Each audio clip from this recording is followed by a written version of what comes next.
अल निनोच्या धोक्यामुळे पाऊस लांबणीवर जाण्याची शक्यता असल्याने मुख्यमंत्री देवेंद्र फडणवीस यांनी जलसंधारणाची कामे तातडीने पूर्ण करण्याचे आदेश दिले आहेत। प्रशासनाने पाण्याचे संकट टाळण्यासाठी आत्तापासूनच नियोजनावर भर द्यावा असे निर्देश मुख्यमंत्र्यांनी दिले आहेत। मुख्यमंत्री तीर्थदर्शन योजना अंतर्गत मुंबईतील ज्येष्ठ नागरिकांना मोफत बोधगया यात्रेची संधी असून सरकार प्रति प्रवासी 30,000 रुपयांचा खर्च करणार आहे। ही यात्रा 3 ते 9 जून या कालावधीत आयोजित करण्यात आली असून इच्छुकांनी तातडीने अर्ज करावेत। भारतीय जनगणनेच्या इतिहासात पहिल्यांदाच राबवण्यात येत असलेल्या स्वगणनेला महाराष्ट्रात थंड प्रतिसाद मिळाला असून केवळ 4,71,000 नागरिकांनी नोंदणी केली आहे। सिंधुदुर्ग जिल्ह्यातील मूठ गावाने मात्र 100% स्वगणना पूर्ण करून राज्यात प्रथम येण्याचा मान मिळवलाय।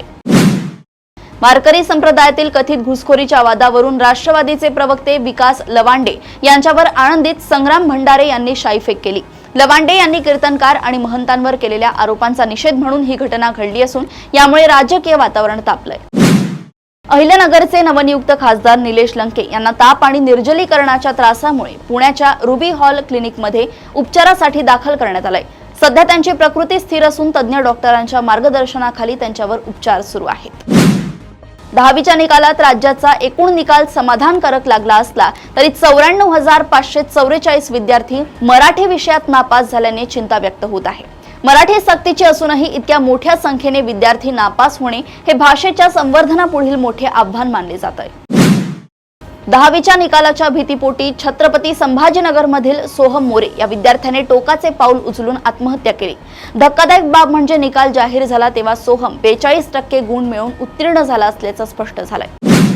फडणवीस सरकारने भूमिपुत्रांच्या रोजगारासाठी मोठा निर्णय घेत जिल्हा मध्यवर्ती सहकारी बँकांमधील 70% जागा स्थानिक उमेदवारांसाठी राखीव ठेवण्याचे आदेश दिले आहेत। सहकार विभागाच्या या निर्णयामुळे ग्रामीण भागातील सुशिक्षित बेरोजगारांना त्यांच्याच जिल्ह्यात रोजगाराच्या संधी उपलब्ध होतील। संजय गांधी निराधार योजनेचे अनुदान गेल्या 3 महिन्यांपासून रखडल्यामुळे आमदार बच्चू कडू यांनी राज्य सरकारला आंदोलनाचा इशारा दिलाय। लाडकी बहीण योजनेची चर्चा असताना निराधार दिव्यांगांना वाऱ्यावर का सोडले असा परखड सवाल त्यांनी उपस्थित केलाय। दौंड तालुक्यातील देऊळगाव राजे येथे पित्याने आपल्या 9 वर्षांच्या मुलीची इलेक्ट्रिक कटरने हत्या केल्याची धक्कादायक घटना घडली आहे।